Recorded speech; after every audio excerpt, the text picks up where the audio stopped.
Hello, everyone, and welcome to episode 22 of Sketch, Watch, Play. My name is John Fleury. I am Marc Gonzalez. And we have a first-time guest, though if you're familiar with some of our other guests, you may have heard him before. Marc is a longtime co-host of our friend podcast, Generation Animation, which, if you've heard any of the episodes with Felipe Diaz-Vera or Tyler Moliterno guest starring, that is their main podcast they're from, and how I met them in the first place. There are 3 additional co-hosts who I'd like to get on it at some point, and Marc is the first of those 3 to make it. So Marc, tell us a little bit about the show and about yourself and your interests and projects for those who aren't aware. Well, I mean, Generation Animation is basically an animation podcast. I'm pretty sure there's nothing I could say about it that Felipe and Tyler haven't already said. That's true, but then we might have people who hadn't listened to their episodes. That's true. But generally, we cover something different every week. Each of us picks something, and then we get together. We watch it. Well, we don't get together. We're all in different places, but we get together and talk about the show that we just watched. Right. We just recorded Dragon Ball Super. So that one should be going up, I think, today, possibly. Well, by the time this episode comes out, it'll have been out for a while. Well, yeah. By the time this episode comes out, it'll have been out. Go back and listen to that one. Yeah, go back and listen to that. Back to the present. So that one should be up by the time this comes out, and we just cover something different every time. Each of us tends to pick something out, and then we have something called the list and the wheel, which is where we pick from the list. We basically randomize a number, and the list, by the way, is a request. It's a request list. Anytime we get a request, anytime we get a fan request to do something, it goes on the list. The list is a Mount Everest of hundreds of things on it. It's insane. It goes up to the moon, I swear. We joke that we're never going to finish it. We did a whole year recently of just doing the list, and I think it this year. Yeah, it was last year, and we didn't even put a dent in it. It's just so... I think Tyler or someone said once, you could devote every episode to it forever, and I think you could all die and you still wouldn't have done all of it. Yeah. That's impressive. That's how much is on there. It can sometimes give you some really good stuff and some really bad stuff. Oh, yeah, we've pulled out some trash, but sometimes one man's trash is another man's treasure. Absolutely. So there are plenty of episodes where you guys are split on your opinions on things. Oh, yeah. I mean, and there's also episodes where, we generally agree and we just kind of, lose it. Last Unicorn is one of my favorite episodes. If you've never heard the podcast, that's the one I'd say to listen to. Oh, I actually haven't listened to that one in a while, but I remember it being a fun one. Yeah, we just kind of... I don't know what happened there. We just kind of didn't care. It's a very tangent-heavy show. You find something to latch onto, you make some very funny conversations out of them. Yeah, Tyler. I love Tyler, but the last one we did, he went into wrestling a little too much. We always joke about how we go into wrestling way too often. Because most of you guys originally came from a wrestling podcast. Well, they did. I didn't. Okay. But are you a wrestling fan at all? I am a huge wrestling fan, actually. As a matter of fact, not so much WWE, but a lot of the New Japan stuff and whatnot. But I actually did not come from RBR. So my story on Gen M is actually kind of funny. Yeah, go ahead and tell it for people who don't know. So when Felipe was setting up the whole podcast with Dave, he had 2 potential co-hosts? He had 2 potential lists of co-hosts, right? Yeah. One of them was someone I was friends with and me. And then there was Dave and Felipe. The other one was Tyler and Bianca. Right. Who did end up on there from the first episode. Yeah, and they were on that board, and they were part of that community. So each of us did a different test thing, and they got picked.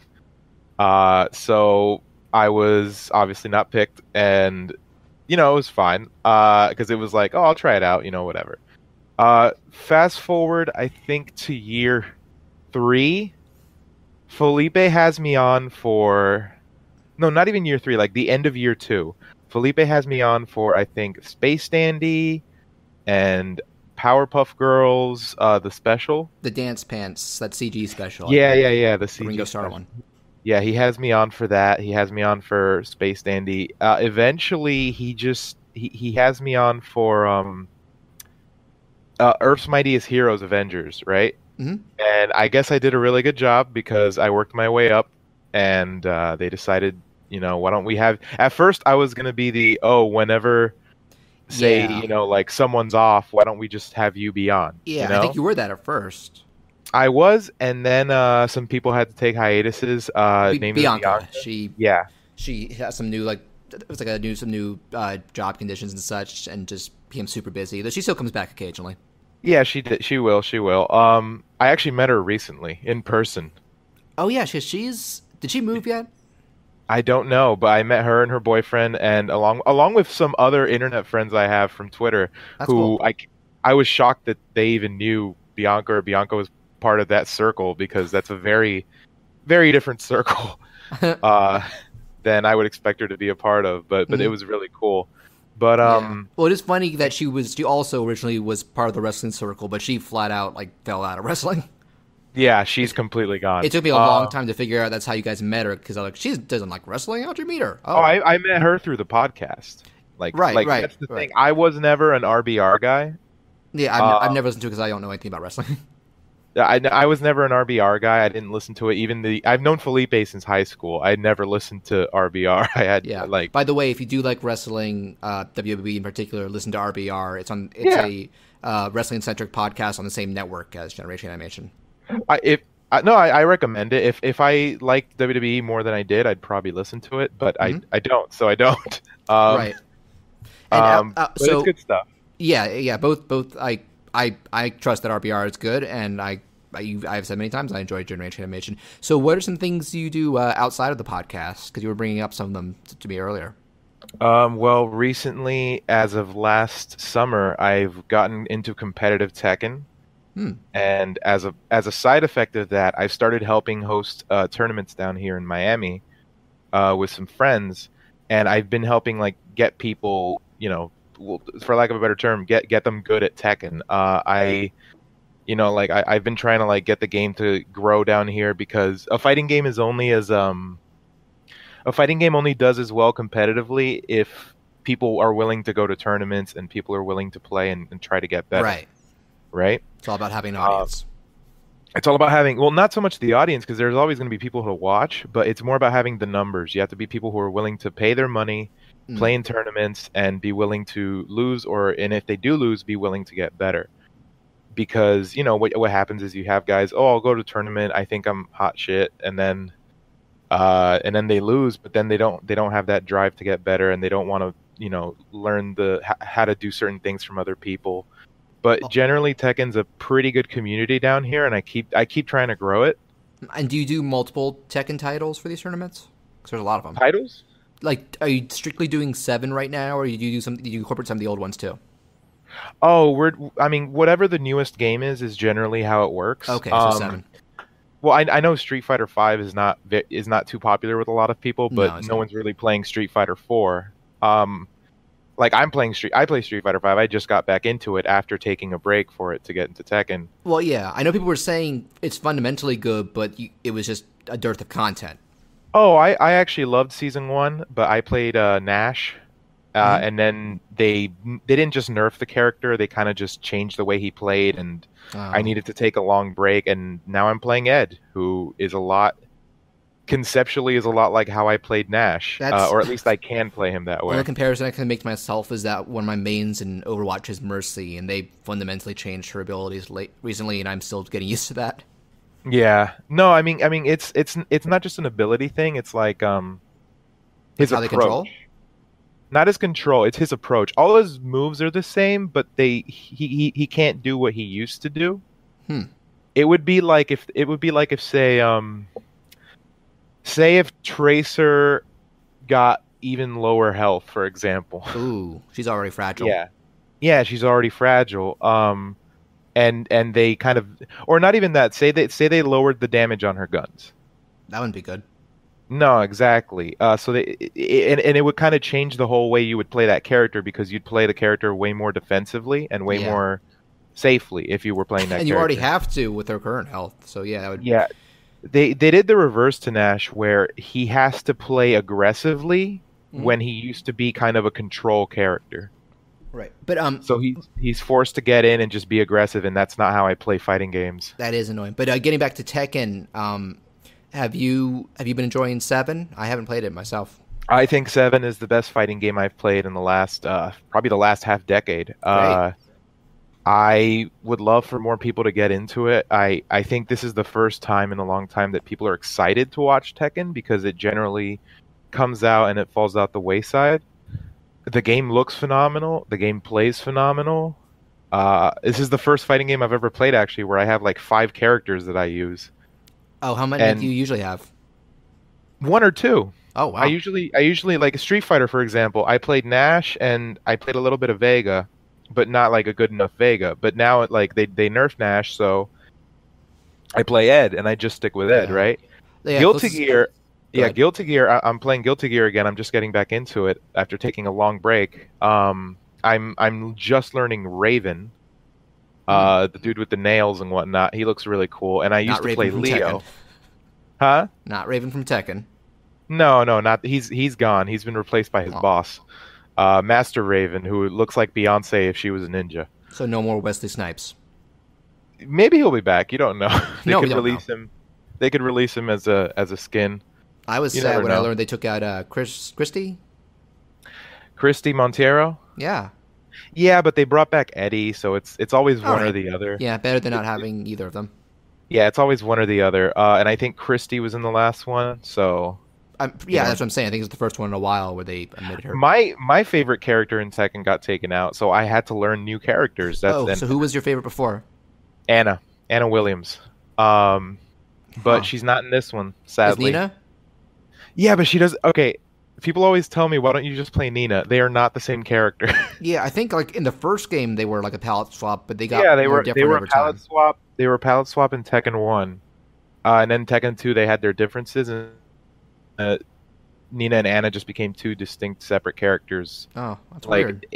Anna's more of a stance character. Nina's just get in your face and be really sticky and annoying. Now in a bridal dress as well. Yeah, I mean, a good Nina is a good Nina is really fucking scary, but that's not my character, and it's never going to be. Side note, no, I just unlocked. I haven't brought up how on the podcast, but I love Mario Odyssey, and I just unlocked the wedding outfit for Mario, so he can run around in a well, bridal dress. you're walking around in a dress. He's very pretty. That's the only way to be. Now you got to put the sombrero on him. No, I like the veil better. Oh, I would put this right with the wedding dress. That would I could just try be that. Like, But funny enough, the new Tekken has customizable characters. oh yeah, I think they've done that for a little while. They're doing it here now too, so you can make your character look really cool, or you can make him look like an abomination. Or just straight up funny. Yeah, no, that's what I'm saying. Just A make funny him look like abomination. just like an abomination. You can put like a deer head on Brian Fury. And Wait, can you put different animal heads on King? yeah, actually, he has different. He has some different like special costumes. Like he has a cartoony wolf head. So you can give him like a big bad wolf costume. I've always He liked has the fact that he looks like he's perpetually screaming. Yeah, it's great. Felipe actually plays King, and he's been playing King since Tekken 3. Wow. And he's Yeah. still in 7, right? So Yeah, King's never going away. Yeah, that's- Every Tekken game's gonna have some there's version. some that always have to stick around, and I feel like King's one of those. And so obviously you've been doing these tournaments. Where can people learn more about these, and also where can they find you on places like social media? Well, generally, social media. I'll get that out of the way next. Let me talk about the tournaments first. Go for Generally, I host tournaments at an arcade down here called Arcade Odyssey. It's going to be every other Tuesday. So not this Tuesday, but this the is next. in Miami, correct? Yeah, this is in Miami. This is a local South Florida Tekken. So it's every other Tuesday. So last Tuesday we did Tekken. This Tuesday will be, I think, Injustice 2, and I might help run that, but I don't play that game. Okay, It is fun to watch, though. I do love Injustice 2. I don't play many fighters, and I feel like the NetherRealm games are a little more simplified. Yeah, they get a lot of good numbers because they're very easy for people to get into, and Yeah. generally you kind of just dial the combo. Yeah, I have nothing against that. I enjoy can't a play fighting those game games. that are more They're about really- timing than the whole combo aspects. I'm just not good at that. That's also why I like Smash Brothers, which is technically a fighting game, but it's its own kind. Like it's not, I love it- Smash too. Yeah, And I've But had yeah, multiple mains in that from. Well, I think in the first one I had like 2, but have you it's kept played the growing. new one? Oh yeah, I have all of them. Who do you use in the new one? Um, Captain Falcon and Link have always been mains. Over time, DK and Bowser. I like a lot of the heavies, so I've also in the new one going to like DDD and Charizard and Pac-Man. Some of the other sword guys like Roy is a favorite, and a random one, but I like the Mii Brawler of those Oh, 3. I see. You play a bunch of characters. Yeah, Then. and now that you can manually select her, I love Zero's suit Samus. Oh, there you go. Never was big on the regular Samus. They but nerfed her a little. They nerfed her a bit though. She doesn't have the instant kill combo. she still clicks with me better than regular Samus does. Yeah, I'm with you on that. No, for me it's just I love the Earthbound characters. Yeah, I'm Mother not good 3 with them. Mother 3 is one of my favorite games ever. I So still need to play it. no one can. You have to emulate it. I'm fine with that. I just need to sit down and play it. But I played it. I straight up played it on my phone. yeah, that's fun. Yeah. Nintendo's not doing anything with it. So, what do you have any other mains? In Smash, I actually play Lucina and Corrin. Oh yeah, I do like them too, actually. Yeah, occasionally I'll whip out Marth if I feel like I can get the tip. I'm over Roy myself. No, I used to play Roy back in the day when I was young. But no, for me, Lucina's probably my favorite character to use, and then I really love playing as Corrin. I love the pin mechanic. Yeah, Corrin's And kind of just sort of unique. just sort of drifting around the stage. Yeah, Corrin and Robin are like the odd men out in terms of their move set as Fire Emblem guys Yeah. go. And do you like Fire Yeah. Emblem at all itself? I played it when it came out here. I haven't played much of the newer games. My girlfriend's a big fan. Yeah, they're fun. I'm more of an Advance Wars guy actually. They need to make a new one of those already. Yeah, It's- they need to. It's the same developers. Maybe they've just been caught up with Fire You know what the Emblem. excuse is for Nintendo? They're like, No. oh, we don't know how to do the interaction, the social interaction mechanic in these games. I'm like, okay, well, Wait, don't just in Advance Wars? Yeah, you don't need that. It wasn't exactly. about like the difference between Fire Emblem and Advance Wars is that in Fire Emblem every unit is a distinct character. In Advance Wars, Yeah. they're not. Yeah, your CO is a character. Yeah, misguided reason. Same reason why Miyamoto has said we're not doing a new F-Zero. We don't know how to change it. We don't I'm know like, how to. No. We don't know how to advance the story. Nobody. story. I have GX. GX Nobody. is fucking that's- amazing. Yeah, One GX of the best is one of the racing best games I've games ever ever. played. GX is one of the greatest games ever made. Yeah, and then they just abandoned it like for like another GBA game. Like that just makes me so sad. Anyway, Well, no, the GBA game was good though. Both of them. no, they were, but they just didn't do good enough. That anime was kind of lame, and then they just went, we don't know what to do with it, and Yeah. so just make another one. Anyway, Why the hell not? Oh, let me finish up. yeah, go ahead. So you can find Tuesday nights, Tuesdays and Thursdays, generally at like 9 p.m. Eastern. We usually stream the tournaments. That's where you'll find me. If I'm not playing, I'm helping out sometimes. Okay. Tekken is every other Tuesday, so not this Tuesday. Well, actually, when does this come out? Probably in like a week and a half, 2 weeks. In a week and a half? Okay, Maybe so less. maybe this Tuesday. We're recording this on December 10th, so Yeah, maybe this Tuesday after you listen to this, yes. you might actually find me playing and commentating Tekken. And Yeah. that's you can just look up Arcade Odyssey on Twitch. Yeah, like tell people we- social media accounts because they stay up to date no matter when this comes out. Well, that's where you'll find me on that. So it's Arcade Odyssey on Twitch, and that's generally where you'll find Okay.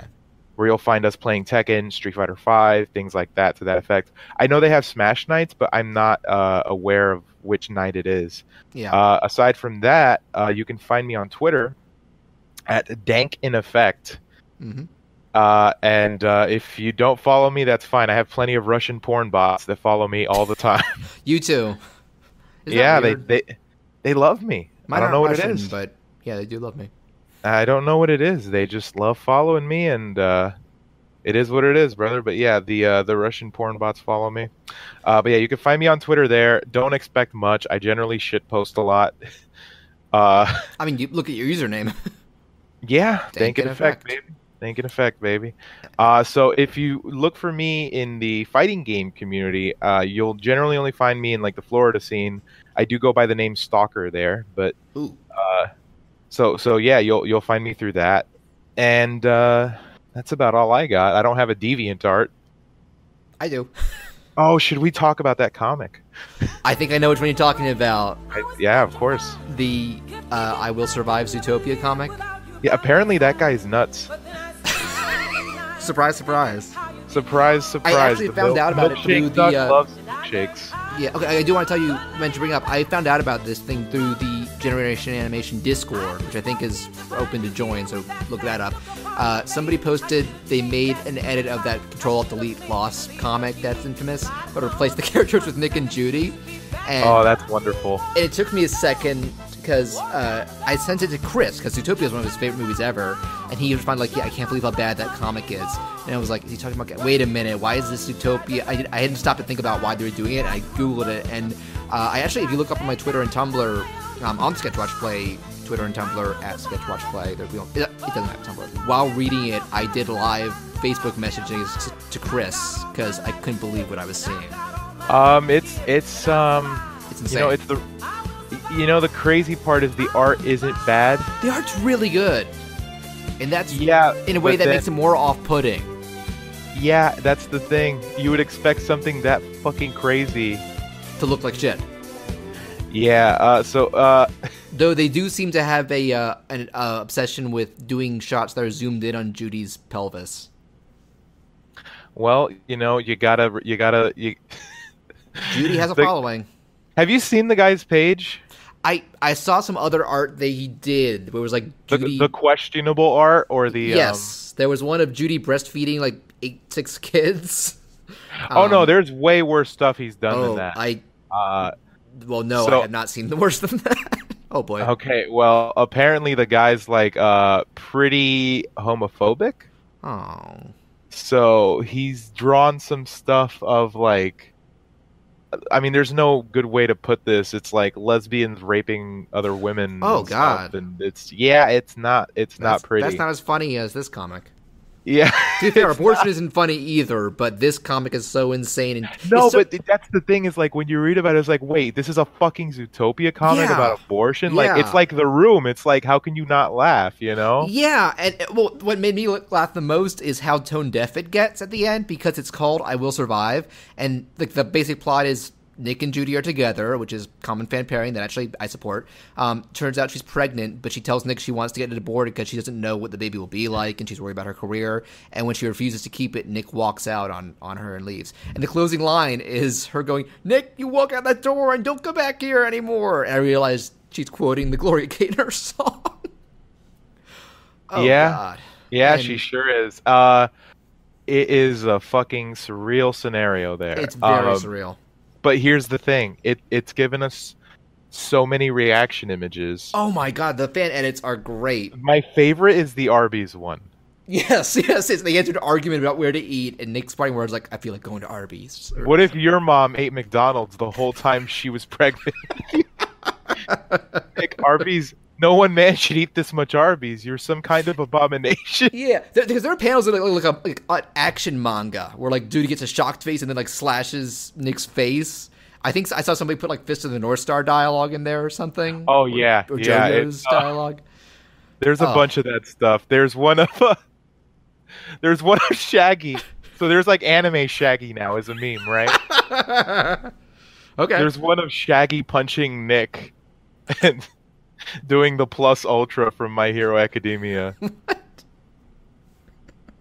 Oh my God. It's beautiful. It's absolutely beautiful. It also feels kind of what I feel like against the kind of message Zootopia was giving, because not so much, I don't think they would have touched on abortion, and that's a touchy subject that I can understand either view on, and I don't want to argue about that. But I feel like even though they didn't show in Zootopia like different species couples, just because it wouldn't raise questions, the fact that like Judy was like, "I don't know what the baby would be like," I think there would probably be research and history of that kind of thing, Judy.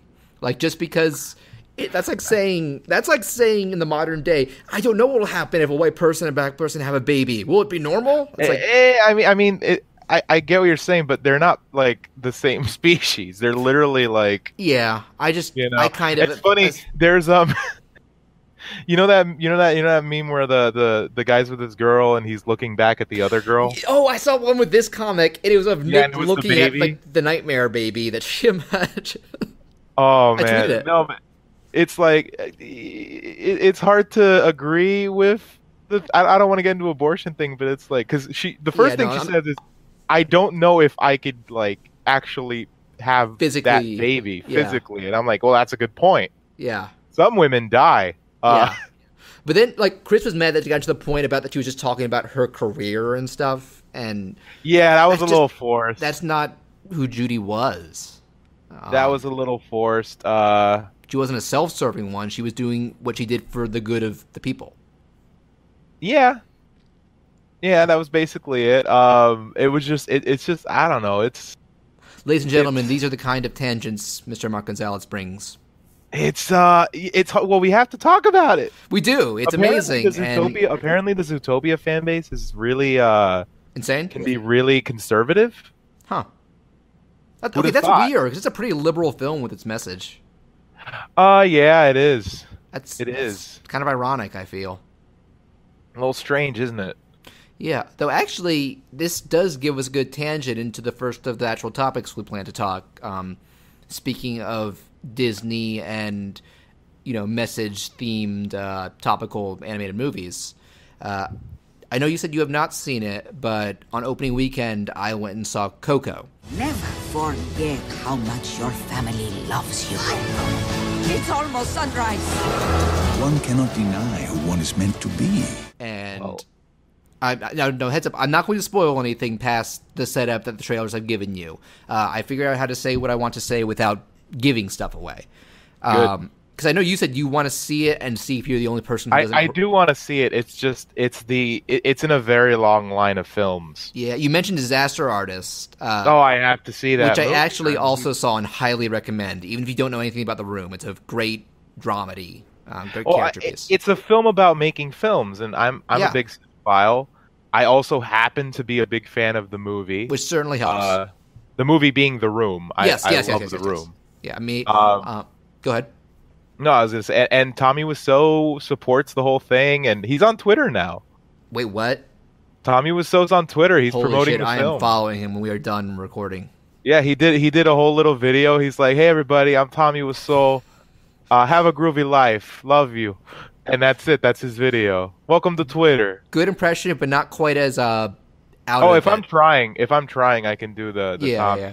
No, Tommy Wiseau, there are a few people that fascinate me more than him, and I mean that genuinely because I cannot imagine how his mind works or how he views things or makes things or what his drive. Actually, no, I think Disaster Artist does show you his drive, and it's a good movie at making you both pity him and get mad at him in other scenes, but it shows he's a flawed but kind of noble-hearted person, and so you can kind of understand why he gave a thumbs up to the movie once he saw it, even though James Franco apparently was terrified about that. Really? He was terrified about Tommy? Well, about Tommy's not liking the movie. Oh, wow, really? Because I think Franco really respects him, too. Like, he does find it fascinating, and he would have been brokenhearted if, this telling of his story didn't please him. And I mean, it's like Tommy's he's a pretty cool guy lately. He's done Tim and Eric, he clearly has a sense of humor about himself. He seems like at a score nice guy, but like as this movie shows, and if you've read the book that's based on when it came to making the movie, he could be a monster at points. Like just very unreasonable and uncaring and just, that's kind of oblivious to things that you need to do both for the movie's sake and for your cast and crew's sake. And but that's all I'm going to say about Disaster Artist, and I was lucky enough to see it early because it opened limited near me. But getting back to Coco, which I actually saw both it and Disaster Artist with my brother Patrick, if you go back to our Pokemon and Batman episodes. He's a big cinephile as well. And I know, Mark, you said you want to see it, and you were saying you want to see if you're the only person who won't cry at it. Yeah, I doubt it. I did not cry. I do not cry at movies, John. But I because it's the kind of thing where everyone tells you like, oh, you're gonna cry. Yeah. Come on, it can't be that bad. Yeah, it can. I'm guessing. And I'm not going. I'm not going to give anything away. But this movie, I was not very sure about it in the months leading up to its release. I remember just the initial pitch and teaser. Just they weren't doing for me what I was hoping compared to stuff. Yeah, they didn't really promote the film very much. I noticed they did, but it just wasn't it wasn't clicking. And I was like, I absolutely want to support a major film that, like, focus has, like, this is like, because one thing that's great about this is it's genuine promotion and admiration for Mexican culture and all Hispanic cast, and even some of them even did the Spanish dub because they natively speak it. And from what I can tell, they were painstakingly trying to make sure they gave the appropriate respect and detail to the aspects of the culture that they draw from in terms of Day of the Dead, music. They throw in a lot of Spanish words in the dialogue and don't try and do like subtitles and translations. So I appreciate it for doing that successfully. It's already the highest grossing movie of all time in Mexico. That's pretty crazy. But it makes me happy. It makes me very happy, actually. That's pretty crazy. This is why I touched on Zootopia. It's kind of a coincidence that Zootopia and Coco came out, and I'm going to touch on this briefly, came out in the political climate they did, because these things start years in advance into production. But it's kind of a happy coincidence, because there's something inspiring about that kind of, in this case, representation, and in Zootopia's case, touching on something in terms of, since it's a big prejudice, racial metaphor in Zootopia, and this is a love letter to a culture that the president thinks is a bunch of rapists. So yeah, and that's all I'm going to say on that topic, because I'm not a politically focused guy, but I'm thankful. I mean, you don't have to be to think he's an idiot. It's far from the only thing, but that's the closest comparison you can make with him in this. I'm saying, but also just on its own terms, yeah, I loved this movie, and I'm always happy when.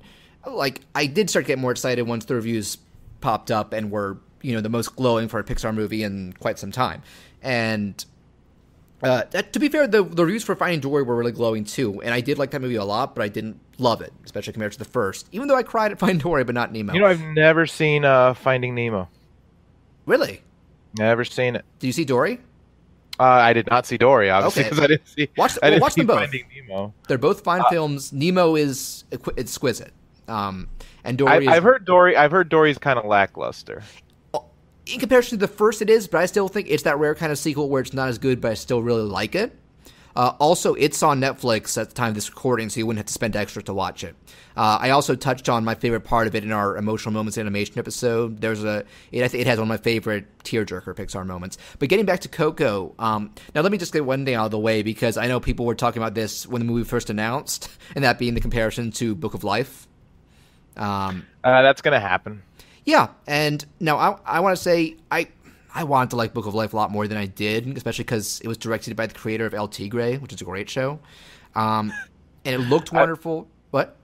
No, that's funny that I hear. I've been making El Tigre references when I commentate Tekken, so I just thought it was. One of the best Nicktoons that nobody caught when it aired, myself included, outside of a few. It's so good, but it had. Book of Life looked great. It was creative, fast-paced, but its writing did not grab me. I found the plot a little just too, half-baked and cliche in some parts, and that was saddened me greatly. And even though I heard a lot of the same. Did you see it? No, I haven't seen it because everyone tells me it's okay, and I think the other Generation Animation co-host did genuinely like it a lot, though. It has big fans. I know some people liked it, but I've heard it's more of like it's like a 7 out of 10 kind of thing. Yeah, for me, it was a 6. Maybe it was less cliched. It could have been a 7, but I was let down. This feels more like what I was hoping it would be, but still, it does take a very different approach in terms of its plot and focus and message and style. Other than you can't really accuse it of ripping off Book of Life when The Day of the Dead is a cultural touchstone. It's been around for. It's like accusing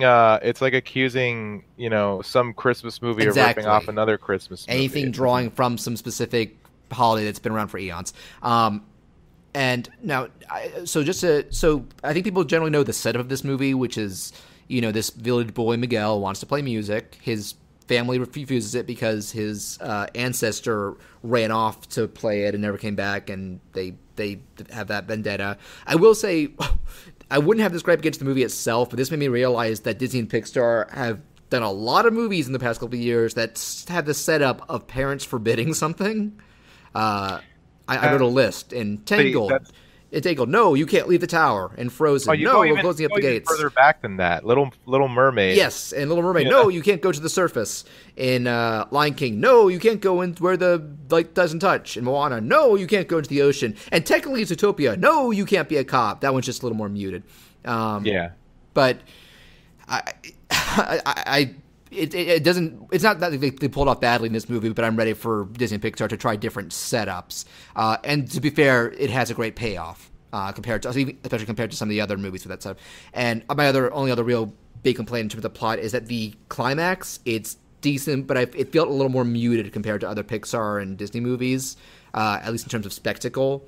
It also had a moment that I can't say what it is without a spoiler, but it's very similar to Apart from the End of Monsters, Inc. and Zootopia. And that's another thing I'm like, I wish I could say more about it, but it's part of the hugest twists. But anyway, getting into everything else I love about this movie. Now, this is the rare kind of movie that I think I would actually like watching it more a second time. Because, so once Miguel, he figures out that this, local legend, this the guy who went on to be a famous, mariachi guitarist and singer and actor, is that ancestor. He tries touching his guitar in his crypt, and that curses him, and he finds himself in the land of the dead and has to reunite with his ancestors. And the idea is that, and I don't know if this is part of culture, if to get back to the land of the living, they have to give him their blessing, and he has to follow the conditions they give. And in the process, he meets another, because it's a world full of skeletons, he meets one called Hector, who I loved. And Hector is another guy who, this is another one of the main conflicts, is technically they aren't really immortal there either. If people stop remembering you in the living world, you fade and nobody knows where you go, like if you're dead or if you're another plane of existence. And Hector is trying to get, his thing is like, hey, you help me, if I help you, can you put my photo back and stuff? And so there's kind of that stuff going on. And Hector's a wonderful character, and so is Miguel. They don't make him too precocious or too bland. He's a regular kid with good intentions who can do some rash stuff. And I was on his side at the beginning of the family too. Like, his grandma is a bitch when it comes to like this no music rule. And when you get I love the opening section of the real world. And when you first get to the land of the dead, I feel like things slow down a little bit, both in terms of plot and like, I feel like some of the weaker jokes are in that section too. But once Hector enters the picture and you start getting, his own subplot, and you also Miguel hooks up with his own ancestors and sees, and, eventually meets the great grandfather celebrity singer, and just they're fleshing out this world and these characters and these histories, and it's genuine and well thought out, well paced, funny, emotional. It's everything you want a Pixar movie to have, or a good animated movie in general.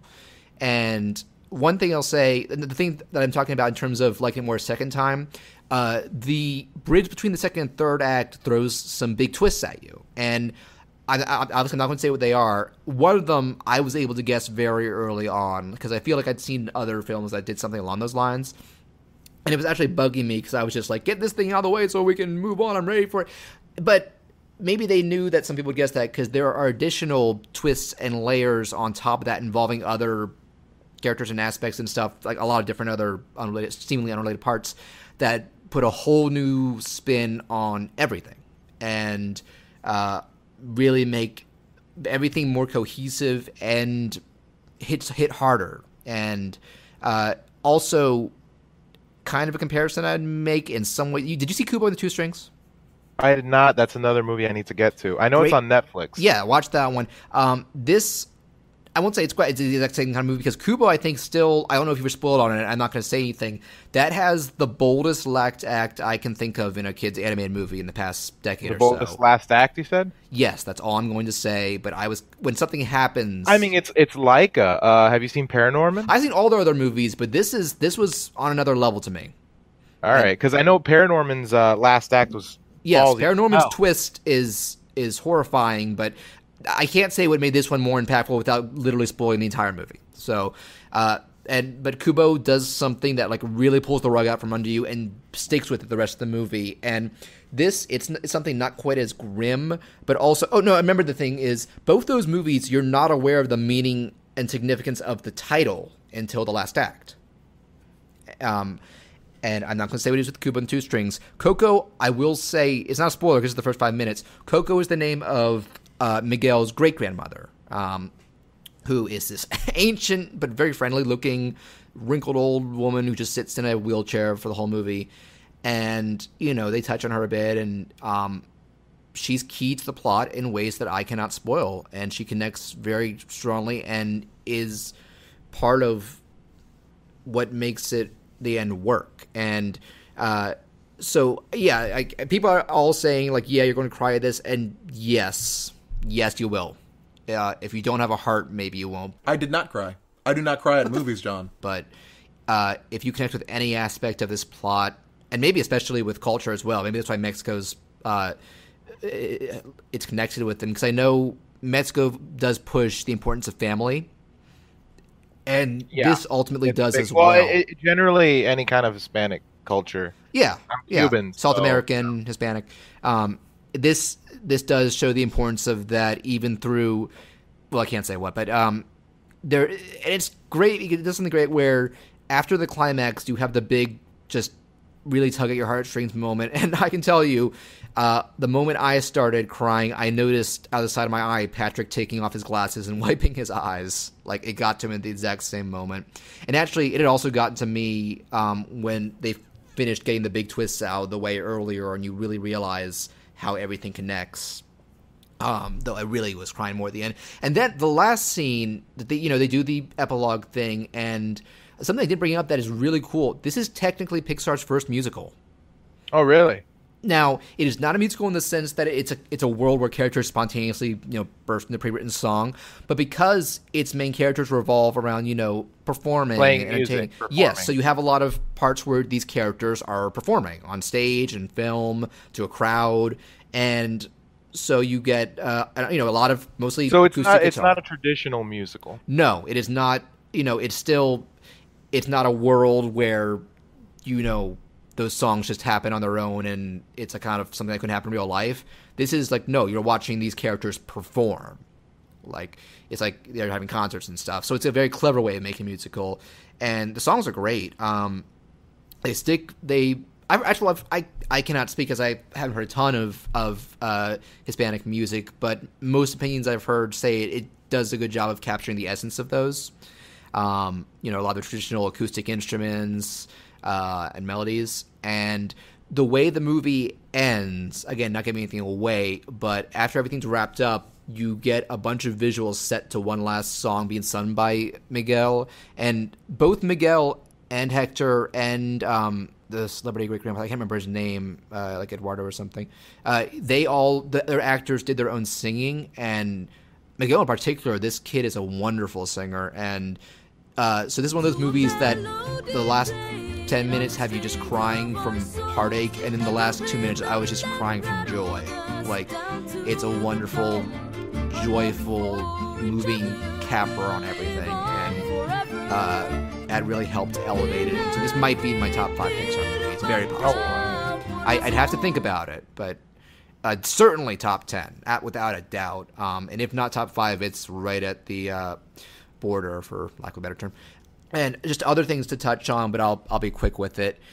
Something I also appreciate about this is I still think my favorite Pixar movie the past couple years is still Inside Out, because that had almost nothing I could complain about in terms of predictability and jokes and stuff.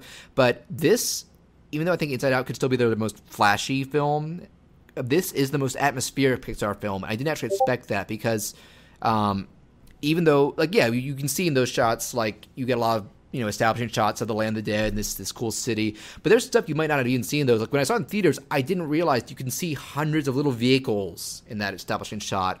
And actually, when we showed in theater, they did like a 1-minute introductory behind the scenes short. They talked about like 10 million polygons or something in that one shot, and what a workload it was. But even beyond that, like, you spend a lot of it not just in like flashy areas, but like in the streets and alleys and interiors, and you get the sense of a lived-in, authentic city, and maybe like the narrow aspects correspond to certain Mexican cities, and I really respect it for that. It didn't just try to feel like some outlandish fantasy world, but it also incorporated aspects of our real world, since it's technically people, from the mortal world.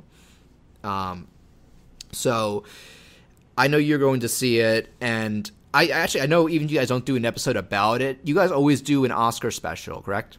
Yeah, we always do. Where you each give your thoughts on all the animated films and short films that get nominated, and then bet on what will win, which is usually Disney and Pixar, let's be fair. And I do want this to win, even though there's some very good... Well, I mean, I can't say that yet because there's still some others I really want to see. I'm very curious about... Have you heard about The Breadwinner? No, but it's an Irish... I was gonna say this. Wait, The Breadwinner, is that by the people who did Secret of Kells? Yes, and Song of the Sea. Yeah, I have heard about it. It's like a Middle Eastern... I was gonna say, whenever we do the Oscar special, the problem is a lot of the animation films, some of them aren't out here. Yeah. Sometimes only one of you can see them. We always end up missing one or two, and it's.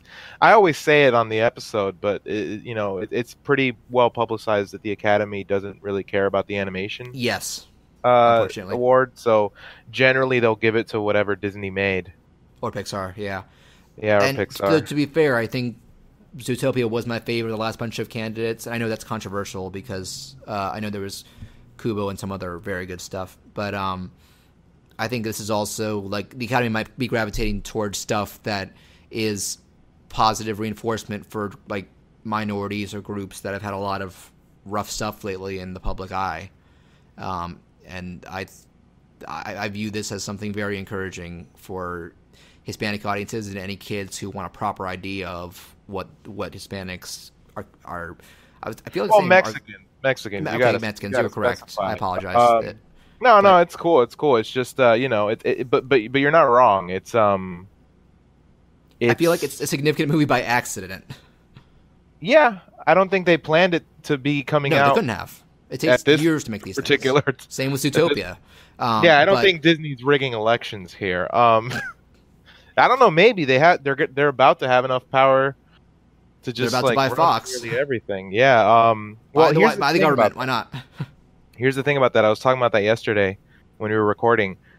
So they can buy the movie rights, and they can buy the intellectual stuff, right? They can't buy the sports networks, and they can't buy the actual network channel, Fox.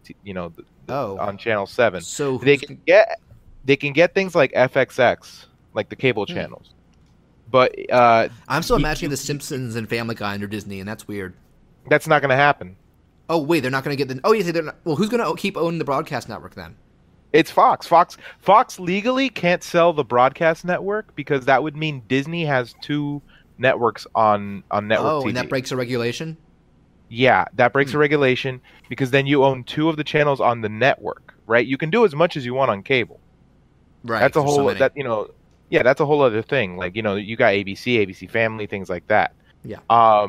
But on network TV, you're only allowed to own one channel. So if they were to buy Fox channel and with it The Simpsons, Family Guy, all that stuff, then they would if they were to do that, then they would be in violation of the law and they'd own two networks on To be on fair, network TV. There's one thing they've always been able to, I think, financially grease the wheels of, and that's keeping their old cartoons from being public domain. Yeah, but that's kind of shitty. That's what I'm saying. They could be kind of shitty here. Disney's a company that makes great stuff, but corporate-wise, they're pretty shitty. Oh yeah, they're absolute pieces of trash as like human beings. Right, in regard to the corporate, in regard to not the creative side, no, but the whole corporate side of it, they just kind of want to own everything. Yeah, that's what I'm saying. They'll figure out a way. Yeah, and not to get too political here, but the thing is there's already like big problems when we have like 5 major companies that kind of run all the most of the media. Mm-hmm. It's pretty much going to go down to 4 now because if Disney gets Fox, that's correct. If Disney gets the movie rights to Fox, and eventually they might just like buy Fox outright. Yeah. And just like merge it with ABC, which is I don't know if you remember the CW. I do. I never watched it, but I remember it. The CW used to be 2 channels. It used to be WB and UPN. Right. And then those channels they got rid of UPN and they merged all that stuff onto CW. Yeah. So it's not impossible to imagine that happening with Fox down the line. That'd be interesting. It's not. So yeah, it's yeah, it's cool. Like, yeah, we can finally get X-Men and certain things, and That's got to be one of the biggest motivators is getting their remaining in Marvel the rights. short term. In the short term, yes. yeah, it's cool for the and media Star and Wars. whatnot. Yeah, I mean, I'm not a big fan of the I read new Fox Star still Wars owns stuff. A New Hope. I think they own all the old movies. Oh, because they released them. They like I think Disney has the. Well, then there's another reason they'd want. There's another reason they want to get them off. Get them short term. Yeah, no, but again, like short term, it's good for certain things. It's good for movies and whatnot. In the long term, it's pretty bad because, say for example, like here's the thing. I was talking about this with a friend the other night. A movie like Logan, Disney would never have done. Or that. Deadpool. Yeah, or Deadpool. Disney would never have done anything like Logan. They would never have let Mangold make the film he wanted to make. Yeah, that's something I was giving Fox props for. Yeah, they like doing. It was like that at first too. If you heard the story about Fantastic Four and all that, yeah. where they kind of just took all. They didn't let Trank do what he wanted, and then he went nuts because he went into the film with the impression that like I'm gonna get to make my film, and then it's like no, you can't. Yep. We're gonna reshoot all this stuff and so on and so on. So it's a little concerning because it's the kind of thing where like, well, Deadpool works as an R movie. It does not work as a PG-13. Yeah, it can't. Deadpool can't work as PG-13. Yeah. To be fair, they might keep Deadpool going because it's already proven successful. They're gonna keep Deadpool going, but what scares me is the Disney approach to that character. Same thing with like that's what I'm saying. Like Logan was allowed to exist because of the success of Deadpool. Way down the line, a lot of people are going to look at Deadpool and be like, "That's the movie that changed everything for superhero films and franchise films." Because before that, the logic was, "Oh, we have to make it PG-13." Yeah, PG-13 or bust, so that it's available to like the widest possible audience. But Deadpool outside of like C-tier movies like Ghost Rider and Punisher. Yeah, but Deadpool made so much money as an R-rated film, and I know for a fact parents brought their kids to see it regardless. Oh, when I went and saw the first Deadpool in theaters, it was the only time I have seen when you walk inside like the theater room itself, additional people IDing you, because they were having to tell everyone this is not like Iron Man. You should not bring little kids to this without a parent. Oh, really? We didn't get that. I don't think it was every theater, but it was my local AMC being like, we got to make sure. No, they didn't do that at mine, but I know for a fact, like one of my nieces, ended up seeing it with her mom, and her mom was cool with it. So, how old is your niece when she saw it? She's like 13, 12. Oh, I think that's okay. I'm talking like elementary schoolers. No, but it surprised me because I was like, oh, okay, well, no, but yeah, pretty cool then. Yeah. It surprised me because her mom's kind of like uptight? real tight. But yeah. So in conclusion, Coco is a good film. Yeah. Tangents. But yes, I would absolutely. Oh, you know what? I am gonna bring it up because I made notes on it, and this might get you pissed. The Olaf short was not all that bad. What? Frozen. No, that's fine with me if you liked it. I just really hate Frozen. Oh, I hate the overexposure for it, but I thought it was a pretty good movie. I remember watching it and I just thought to myself, that's it? That's the big deal? That was my grandma when I finally showed it to her. And yeah, I don't get why it's the biggest movie ever, but I do think it's a good movie. But I'll get through this real quick. I liked it, but let me tell you one thing that really bothers me about it I never really talk about. Okay, so you have that one song, Let It Go, right? Yeah. And people praise the music for that movie. All the other songs are kind of trash. I don't like the Troll one, but I like the other ones. But Let It Go is the standout. I don't know. I feel like the only one... Yeah, if you want a more even musical, I'd say watch Tangled. Yeah, I love maybe Tangled. Moana, That's too. The thing. I didn't like the first Moana song. I loved Moana, right? Way more than I thought I would. I loved Tangled. I thought the songs in Moana were fantastic. I wasn't big on the opening one with the dad, but everything after that was good. No, I like them all. But the thing about Frozen is you have Do You Want to Build a Snowman and you have Let It Go. And those are the only two songs that I liked. And then the rest of them were just like, really, I thought they were really forced and they were really corny. And yeah, I mean, if you don't like those songs, then that is problematic. But just so, and actually that is a problem with this thing is I read they got different songwriters for this. And for the Olaf short? Yeah, and one of the biggest complaint people are having is that it's 20 minutes long, which is because originally it was intended as either like a TV special or a direct-to-video streaming thing, and apparently Pixar's production pipeline meant they didn't have a short ready this time, and Disney went, well, we can fill it in, let's put this thing here instead. People love Frozen, and they just didn't bother to think how people would be annoyed if it was that long. You're sticking a special in front of movies instead of short. One of my friends, she's a huge. See, here's the thing. Here's when I know I'm not like just being biased. A friend of mine, she's a huge Disney fan, right? She loves Disney, loves everything Disney. She really liked Frozen. She loved it. Yeah. Right. She fell asleep during the Olaf short. Yeah. Oh, like it was so boring. I'm not as bad, but the overexposure has bummed me out because even though it was the greatest movie ever, the amount of how many people keep bringing up how obsessed with it would make you burned out on it. And I hope the sequel's good. If the sequel's meh, then that's just going to be like, it could blow up in Disney's face, because this short already has. They've pulled it. They've said that was their plan all along, but I'm like, no, I think they pulled it in Mexico almost immediately, and I'll bet part of that was they went in like thinking they're going to get some representation, then here's the whitest movie ever. But just real quick, so yeah, they got different songwriters for this, and I remember like the first half is almost all songs, and the first one or two I did not like, and I was like, oh no. Then they stopped and got more into having jokes, and I thought the original was a funny movie, and this followed suit. You got the same actors, animation still feature quality, so I was like, yeah, I'm still getting some good laughs at this.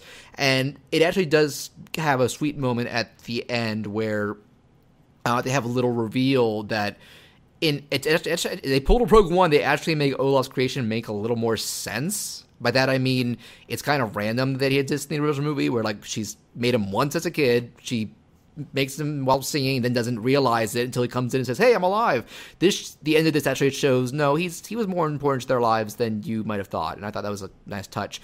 And the last song is better than the others too. But that said, it's still too long and the opening songs are still bad, so I can totally understand people hating it, especially if you don't like Frozen to begin with, and there's no chance of you liking this. So it was a miscalculation on Disney's part, and it'll be interesting to see how they approach future, because I liked it more than that Fever short they did in front of Cinderella. That one, the song was meh, and the jokes were kind of meh compared, so but it was shorter, so people were more okay with that, because really the main thing I am hearing people like universally say is that it's too long. So I doubt we'll be seeing Disney try anything like that lengthwise anytime soon again. I mean, if they watch Coco, they're going to be forced to watch it over here. Well, no, it's already been removed. I think either as of today or Friday they were taking it out of screens. In the States? I believe so. Oh wow. I mean, it'll pop up somewhere. I'm sure it'll be on the Blu-ray, or maybe it'll get its own like compilation. I know they used Frozen Fever to headline a general Disney Shorts compilation, but actually, I mean, it's 20 minutes. They could sell it for like a $10 Blu-ray or something. They do that with like DreamWorks does that with their TV specials. They'll put it on one of those like or Netflix. They might put it on Netflix. They might put it on one of those like little short collections. That's what I just said. Yeah, because Frozen Fever was part of a short compilation. I'll do that with this too. It's like Disney they're still at a point where you could sell a Frozen short of some sort, and it can be the main draw. And they can either put it on the Coco Blu-ray as an optional thing, or Anyway, now I think it's your turn to discuss something, and this was kind of an impromptu thing because this was a reveal that was it yesterday? It was this week. Okay, so we recently just got the first teaser for a very long time coming, the latest Hollywood attempt at an anime adaptation, or in this case, more so manga. And you wanted to bring this up because you are actually a huge fan of the source material, and it's a little odd. The original is called Battle Angel Alita, and in this version, they're calling it Alita Battle Angel. So, Mark, here's the thing. It's originally a manga called Gun-M. Oh. Gunnm, right? Okay. I think it's called Gun-M Battle Angel Alita or whatever. Over here, they brought it over. They changed a few of the things in translation, and they called it Battle Angel Alita as a manga. It's one of the earliest manga to be released here in, I think, the 90s. Mm-hmm. And it blew up not with anime fans, but it blew up with a lot of comic book fans. Yeah, because it's one of those rare anime manga properties where the manga is much more popular, because apparently the anime wise they just got the The anime is literally like a 2-episode OVA. Yeah, and that's it. And here's the funny thing. I see a lot of people complaining, "Oh, just watch the anime, ignore the movie." The anime, it's all right, but it's not that good, and I say that as a fan of the manga. Yeah, also, it's only 2 episodes. You can't put the whole story in there. No, you can't. No, but they put in like some of the earlier stories, and it's a little Right, but not all of it. episodic. I do get the impression that the movie's going to cover what the anime did. Mm-hmm. But yeah, the anime is basically like a direct-to-video film. That's how you take it, and it's not. It's okay. It's not great. That was actually a common practice with OAVs in the 80s and 90s, where if they adapted a popular manga, it was more just a short introduction, almost like a promotion for the manga, rather than a full adaptation. For the OVAs, not so much for like the series, but was there a TV series? No, there was no TV series. Just it was just the OVAs. That's why the manga's more popular. There was no extended fiction. There's nothing outside of the OVA, right? And like I said, in the manga, there's nothing outside of that. So, Kishiro blew up in popularity over here in the States. It's a lot like how Cowboy Bebop blew up over here, but it didn't really do well in Japan. That's right. Yeah. But it didn't blow up with the anime community. It blew up with comic book fans. And so it has one of those fans, James Cameron. Well, here's the thing. James Cameron did not. You know who showed him Alita, right? No, you know who got him into it? It was Guillermo del Toro. That makes sense. In the late 90s or early 2000s, I think Guillermo del Toro. You look at Pacific Rim and you know del Toro's a Japan fan. Oh, del Toro's a huge anime fan. Absolutely. He loves that stuff. He's best buddies with Hideo Kojima. That's right. You haven't noticed from Death Stranding. Wait, is he on board for Death Stranding? Oh, he's one of the characters. Oh, I thought because he was going to, they were going to produce Silent Hills together, and after that, Del Toro said he didn't want to produce any more games. But I guess he's in it still. He's in Death Stranding. There's a trailer with him in it, and Mads. Okay, but he's not a producer. He's holding a baby, and Mads Mikkelsen is like hunting him down. I thought that was Norman Reedus. Oh, Norman Reedus is the other guy holding the baby. Okay, Norman Reedus is the main guy, I think. But yeah, okay, there's multiple trailers now, and I love how all the articles are. When Hideo Kojima tried to explain the game, and nobody knows what he's talking about. That's par for the course with Kojima. No, I understand. I understand everything about Metal Gear. That is my bread and butter. Oh, I'm a novice with Metal Gear, but so talking about Del Toro showing Cameron this, because this is just, I'll just say my piece. This was the main thing I heard about this was James Cameron kept meaning to do this movie for like ever, like at least a decade, and it just kept, like, both back then and now he's had Avatar to take his priorities. But actually, Avatar, here's a fun fact. Avatar did not take his priorities. The reason he made Avatar was for 2 reasons. 1, he wanted to see if the technology was good enough for Battle Angel Alita. Okay. Number 2, he wanted to finance Battle Angel Alita. That's ironic, because I'm pretty sure Avatar's the only reason Avatar exists. That is pretty ironic, because I'm pretty sure, looking at the trailers, Avatar is going to be like at least twice as expensive. Yeah, but now it's a franchise. People want it and everything like that. I don't know why it's taking him so long to do the sequels, though. But we'll see. Well, it's the kind of thing where, like, I understand why it's taking so long, because he's a perfectionist. It's his baby. It is his it's his baby. The other thing is it's once a studio agrees to make it, like, and here's the difference between something like Avatar and something like Alita. Alita's not a very huge franchise here in the West, even. Mm-hmm. Like, yeah, it's an anime adaptation, but it's an anime adaptation for a series that has a kind of a cult following. Yeah. It's not like Ghost in the Shell. It's not like, DBZ. It's not like DBZ. It's not like, it's not even as popular as Cowboy Bebop. Right. It has a very fringe following, and even then, that following isn't really anime fans. Some of them are, but you have a lot of crossover these days. You said it's mostly comic book fans. Back then, it was mostly comic book fans. I know some more people have gotten into it since, but yeah, it started off as like a big boom it started with a big boom in the comic book community. Okay. So here's the thing: it's much easier to sell a film based on a franchise that is established Yes. and has a very obvious fan base than to sell a film that is about a very niche franchise that only a few people are going to be excited about. And I'm one of those people. And I understand why it's taken so long for Cameron to just get the green light to make the film. And even then, he's producing it. It's Robert Rodriguez directing. Yeah, he's producing it, and I think I know it's him and someone else. But if there's a reason that Avatar looks better than Alita, that would be the reason. Because, at the end of the day, one movie is going to get more money than the other. Well, to be fair, it was also a new franchise completely, but it had the maker of the highest grossing movie ever behind it, so they were willing to have him take a chance on that. I mean, it took him 10 years to get someone to take a chance on it. Yeah, well, but it worked out. Because eventually it worked out. But it's the kind of thing where, like, without a film like Avatar, a lot of people wonder maybe it wouldn't have happened. Maybe he wouldn't have been able to make Alita. So that's that's the general idea. Because he has gone on record as saying that Alita then, because he didn't think the technology was up to par, so he made Avatar. So let's actually talk about this trailer, because I generally don't know what to make of it, but I'm curious what you as a fan think. All right, so let me get the elephant out of the room. I don't mind the eyes. They're creepy, but I feel like that's intentional to show that she's not human. Exactly. And it's that's a good effect, the whole too. idea. No, and it's the same as Avatar. I think the Avatar CG is way more weird looking to me.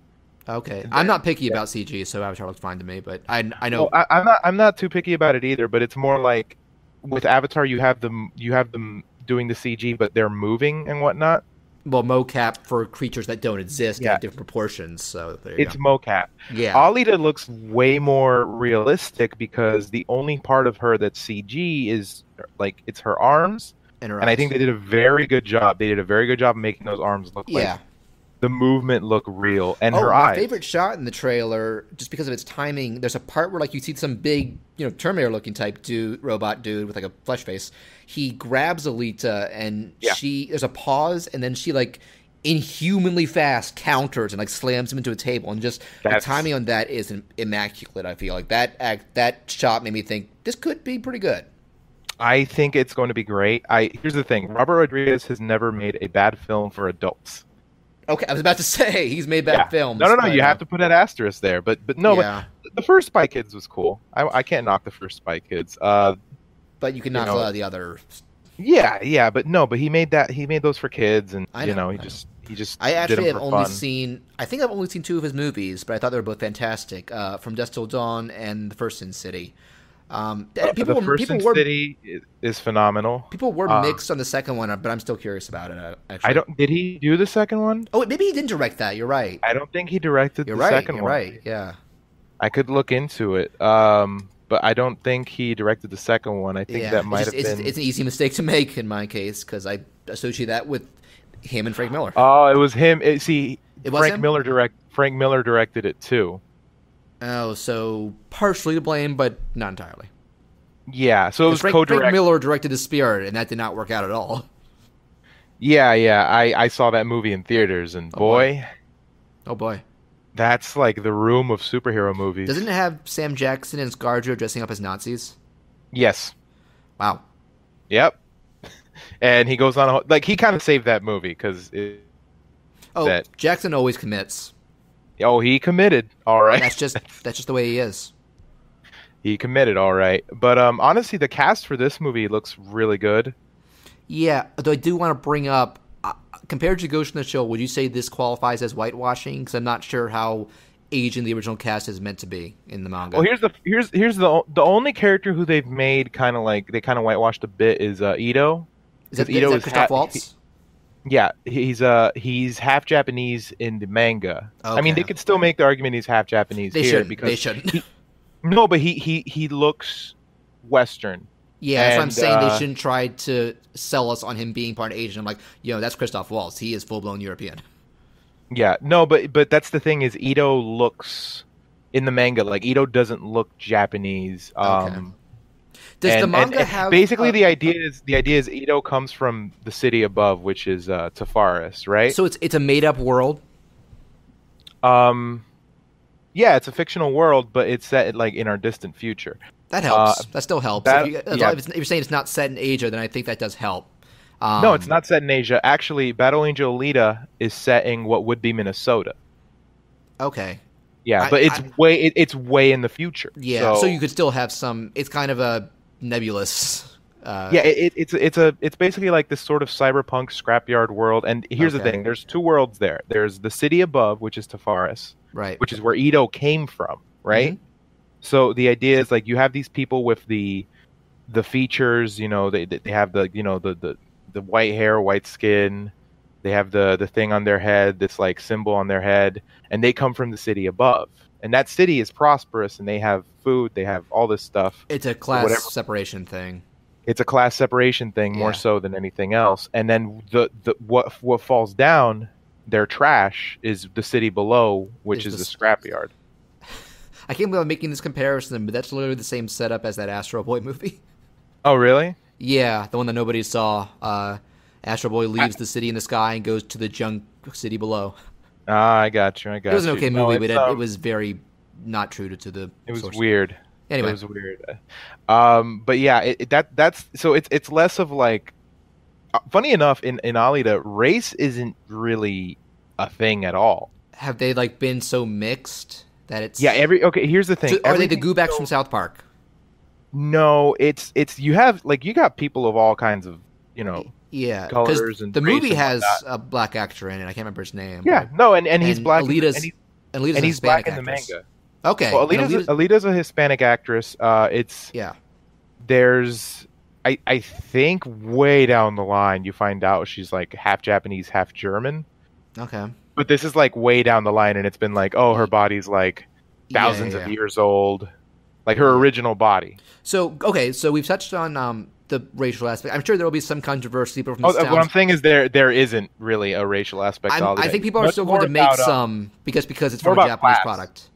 It's more about it won't be as bad as Ghost of the Shell. Well, here's the funny thing: is Kishiro, the author, he's a huge movie fan. So all he's ever wanted is for Alita to be a film. Yeah, there are a lot of manga and anime people who love Western movies. Yeah, he's one of them. He actually he went on record in the past. He said, if anyone could direct my film, I'd love it to be Paul Verhoeven, who did RoboCop. Huh. Yeah. Obviously, this was like in 1997. Yeah. I wonder if he still felt that way after Starship Troopers. Starship Troopers is great. What are you talking about? I'm not a fan of it, but anyway. You're one of those. I'm a fan of it as a parody. Yeah, maybe I should watch it again with that in mind. But anyway. Yeah, because it's meant to be like kind of tongue in cheek. I think one part of it is that I also read the book. I didn't like the book either, but the book was dead serious, so it's a little weird.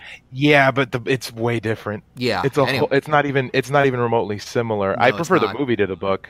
I do too. I just didn't like. Yeah, but okay, but because the book is book is very like pro. Well, yeah, it's boring, but it's also very pro military. Yeah, it's focusing on Verhoeven made the movie kind of anti-military because it was so gung-ho military that it's right. It's kind of a criticism of it. So the shittiness of war and propaganda and that kind of stuff. Yeah, and it's showing kind of how silly it is. Yeah, I think it was just the story for me just didn't do it. But we should talk about Alita. You were talking about Verhoeven and the creator. So you're talking about the creator of the manga, correct? Yeah, Yukito Kishiro. That's his name.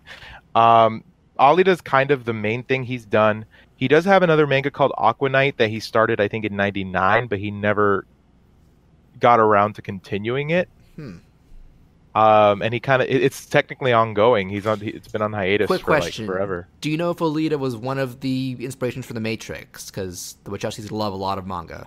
I don't know. I did hear that they were involved in possibly working on the film. I could see that. They did Speed Racer. Yeah. I heard that they were possibly involved in making the film in the 2000s. Back in the day, they were one of the names. Yeah. They were one of the names.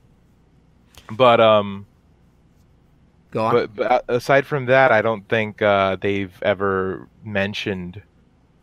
I don't think they've ever mentioned it. I want to get your opinion on two things regarding this trailer.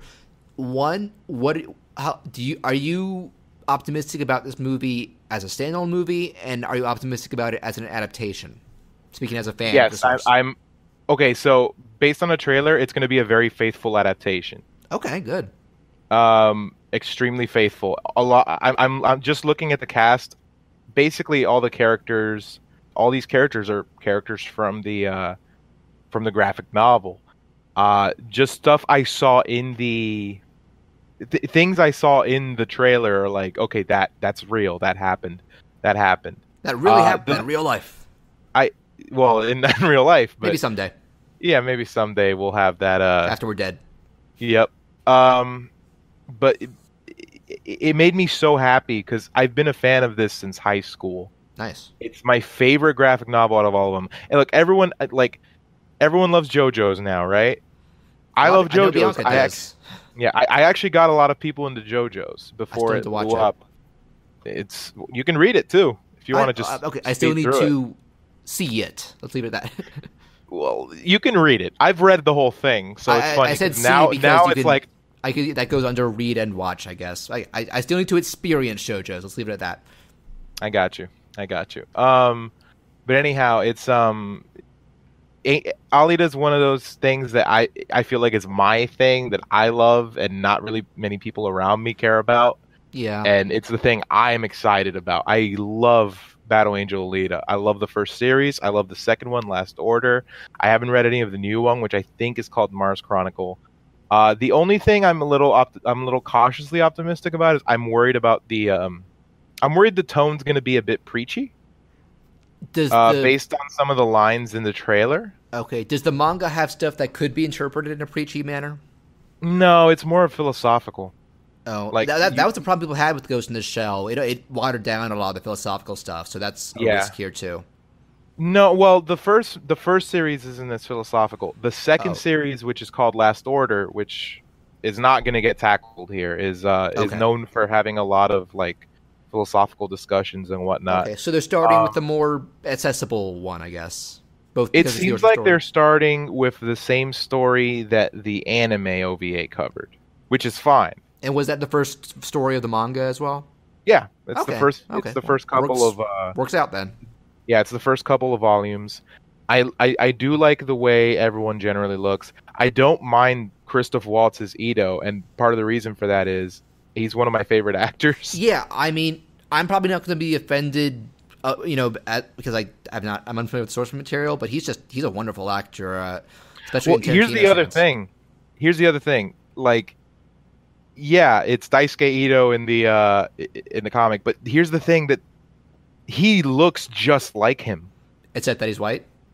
No, he looks just like him. So you would say it's good casting. The way Ito looks in the manga is identical to the way that Christoph Waltz looks as the character. He looks more or less exactly the same. What would you say about Alita herself? She looks pretty on point. The only thing is in the manga there's a running gag that her lips are huge, so they always call her octopus lips. Okay. That's really my main complaint. She doesn't really have these, puffy lips that she's known for having. I don't mind the eyes, and I understand why they're there. And yeah, it sounds like there's a point to them, and it's a good effect. So. Well, yeah. Here's the thing: the other cyborgs, people were like, "Oh, all the other cyborgs look like tough dudes and whatnot." Yeah. Yeah, that's kind of the point. It's the same thing in the It's the same thing in the manga. In the manga, a lot of the cyborgs look like big, burly, tough, kind of American cyborg RoboCop type. Terminator style. Yeah, RoboCop Terminator type stuff. And she's not made to look as intimidating. No, she looks like an anime character, way more than other characters do. Even in live action. Yeah, even in live action. I've heard people joke that the closest thing we have to a real life anime character is Anne Hathaway because her eyes are so big. You're not wrong. You're not wrong. Not on the same level as this, but yeah. No, but you know what? I look at the eyes and it's like I finally understand why he waited for the CG. I genuinely think that she's supposed to look weird. That's the intention. But if the eyes looked fake, it all falls apart. But they don't. Yeah, and that's the fundamental of CG effects and animation in general. If the eyes look dead, nothing else matters with that character design. But they don't. They look They yeah. look unreal. They look unnatural, but they don't look fake, and they do look expressive. They look alive. they look alive, and that's what I Yes. love about it. I finally get it now. I'm like, oh, why did the film have to be? Come on, Cameron. Why do you have to wait for the CG to be perfect? This is I why. get it now. Yeah, Yeah, okay. this is why you have to make your character look real. And funny thing enough is, I think back to Avatar, and yeah, the CG bugged me. It didn't look real to me. You know, like it looked really good for the time. You know, but it's been almost 10 years. Yeah. And I think by the time this comes out, it will have been like 9 years. 9 years between this and Avatar. I think Avatar came out in 2009, so yeah. Yeah, just about. And but that's the thing is, I'm very optimistic about the film. I think it looks great. I'm actually a huge fan of the graphic novel. Yeah, I'm and glad to the hear entire that coming from a franchise. fan. And here's the thing: a lot of the people talking about it, I know for a fact, a lot of the people talking about it just aren't fans. Like they just they see, oh, it's an anime adaptation, and we're gonna complain about it. That's my case. It's just like it's just anime and video game adaptations. I just don't get what Hollywood's deal is with screwing up like even golden opportunities. But well, that's the thing is like this isn't one of those things. Cameron's wanted to make Cameron the film and Rodriguez, when they're on their game, they are top notch. So yeah, and it says a lot that Cameron didn't want to direct it. He wanted to pass it off to Rodriguez because he probably feels like he can't make the film as good as it can be. So that says a lot to me because that's his dream. This movie is his project. Actually, yeah, because I think they're filming Avatar 2 now, but so he could have filmed it earlier. You just made me realize that. No, but think about that. Like he would have to split his time between Avatar 2 and this film, and he probably feels like he can't dedicate the time to this film in his eyes, and he didn't want that to happen with two things that he cared a lot about. Exactly. So, he probably got Rodriguez, and knowing Cameron, if you've ever seen Entourage, knowing Cameron, he probably gave him all the graphic novels and told him how passionate he was it wouldn't surprise about me it. if he was a fan of it himself. No, it wouldn't surprise me either. So I'm very excited. I think the cast looks phenomenal. There's some good actors in it. Oh, Jennifer Connelly's in it. Mahershala Ali, who was great in Moonlight. I didn't see Moonlight. I'm ashamed to say that. Yeah, it's a very good film, and it's set in Miami. So anything that represents like Miami in any way, I have to promote. So if you could check it out, go for it. I will at some point. I just love the way they kind of filmed the city because everything in Miami is like everyone thinks, oh, it's just the beach and all the rich neighborhoods. I do worry that like even if it does end up being well received, that maybe financially it won't do great because I feel like a lot of less educated moviegoers will think it reminds them too much of Ghost in the Shell. Though from this trailer, it feels like a more personal story. Yeah, I think that's where they're going with it, and the thing is, I'm happy about that. I'm excited about that. I'll be honest with you. I think the movie's going to do well enough. I think having James Cameron's name attached is going to help it. I think having Robert Rodriguez's name attached is going to help it. That will help, yeah. I do think at some point, I think when the critics come out, that'll be what saves it because I don't think this film could possibly be a bad one. I'm hopeful it's not. I feel like it has a very good chance of being an okay one, but that's still better than most anime movies, I feel. And if they follow the general plot and they stick to the story, which it seems like compared to any other anime adaptation that I've ever seen, it seems like this one over all of them is going to follow the manga straight to the letter. I talk about how, my vendetta against game anime movies, but like statistically, if studios keep trying, then eventually one of them has to get it right. Yeah, that's true. Well, the studio, that's the thing. The studio is not the one trying. Well, the studio's been the one the studios you talked about Fantastic Four. The studio's sometimes been the one to fuck things up with those. Yeah, but that's the beauty of having an IP that nobody gives a fuck about. Yeah, being made by two very powerful names who are fond of it. Exactly. That's what I'm saying. It's like how there's more potential for this one than it's like Deadpool. It's like Deadpool. Yeah. Reynolds and the director loved the property, and Reynolds was the one who really got it kickstarted because he's like he was bugging them for years. Like, we got to do this character right. Yeah, and you know what? They finally had enough of him complaining, and they just let him do his film, and they let him do whatever they wanted. And hey, it worked out. Yeah, it was a smaller budget on than a other character- superhero movies, but look at the money they got in return. Yeah, on a character that they've been saying is like, oh, we can't do this. We can't Nobody make wants a to movie see about that. this. Yeah, and then look how much money it made, Yeah. dude. Studios can be really stupid sometimes. But That's what I think is going to happen with this film. that would be nice. But you know what? I think they expected the backlash. I think they are thinking that I think they're thinking that the backlash they're getting for like the eyes is probably what they wanted or what they but expected. it's Like I feel like they intentional. planned for it. It is intentional. It's I not know it's Robert Zemeckis' Polar Express eyes criticism. It's No. part of the character and story and point. And it still looks Exactly. alive, like we were saying. It looks alive. It's just making people uncomfortable, and they don't like how the eyes look. It did weird me That's out, good. but I'm sure once I see the movie, I'll get used to it. But anyway, so we're both hopeful for the movie, and you would definitely recommend people check out the manga. Oh, absolutely. And anything else you want to say about Battle Angel Alita in general? Just check out the manga. Check out the first 9 volumes. All the volumes of the first series. You could probably find it real cheap. I know there's omnibuses out there. I'm assuming that when the film is out, they'll start putting out. Reprints? They'll start putting out reprints. They'll put out the marketing thing. Yeah, that or maybe usually happens. or maybe they won't. It's Alita. It's not Ghost in the Shell. You know. But you can find the stuff online and you can read it, and it's definitely worth it. I'm a big anime fan. I'm a big comic book fan. And this is the best manga I've ever read in my life. And it still is ever since I read it in high school. It's my number one. I love Alita. She's one of my favorite characters of all time. And I'm just glad that the movie's being made. All right, fingers crossed. So I think that would be a good time for me to stop the recording and save what we have. And man, I think we have enough here to put out as half an episode already. That's what happens when you don't have time limits. Yep. But we are about to get on to our main topic, which is a behemoth in and of itself.